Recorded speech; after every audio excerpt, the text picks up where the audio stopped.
현재 우리는 그 어느 시대보다 빠르게 변화하는 시대에 살고 있다.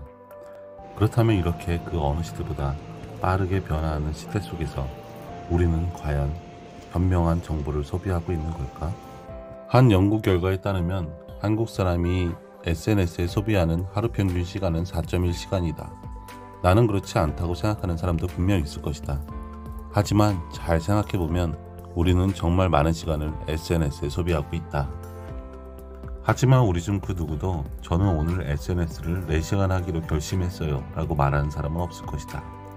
SNS라는 것은 사용하다 보니 오래 하는 것이지 오늘의 나의 할 일 리스트에 들어와 있지는 않다. 그렇다면 우리는 왜 이렇게 SNS에 많은 시간을 소비하는 것일까?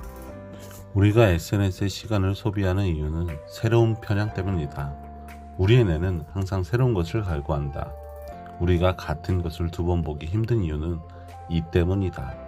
SNS, 특히 단톡방을 보면 항상 새로운 주제, 항상 새로운 이야기들이 펼쳐진다. 단톡방 그 안에서는 수십, 수백 명의 이야기가 오간다. 생각에 정형화 없이 오고 가는 것이다. 이런 내용들이 우리 뇌에는 자극적일 수밖에 없다. 문제는 새로움은 넘쳐나지만 그만큼의 가치는 떨어진다는 점이다.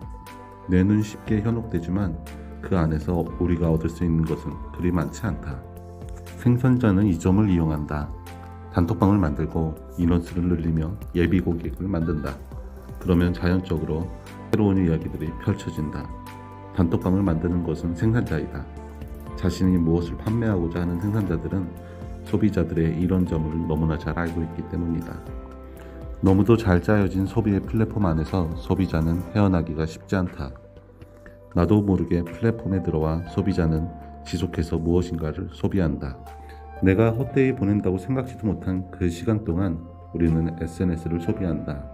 SNS는 분명 새로운 유통 채널이 되어가고 있고 우리는 아무도 모르는 사이에 시간을 소비하고 있다. 그렇게 SNS가 우리 삶으로 들어와서는 하루 몇 시간을 잡아먹고 있다. 그런 시간들의 문제는 내가 오늘 정작 해야 될 일을 할 시간마저도 없다는 점이다. 계획에도 들어있지 않고 중요하지도 않은 SNS 활동이 오늘의 계획과 일정을 모두 망쳐버리고 있다는 것이다. 안 그래도 바쁜 내가 SNS 때문에 더 바빠지고 있다. 무엇 하나 제대로 할 시간도 없다. 하지만 그것이 SNS 때문이라는 것을 인지하고 있는 사람은 얼마 되지 않는다. 그저 자신이 할 일이 많다고 생각할 뿐이다. 한 번쯤 생각해봤으면 한다. 과연 SNS가 그렇게 오랜 시간을 들여야 하는 것일까? 하루 4시간을 들여야 정말 우리는 속이 후련한 것일까?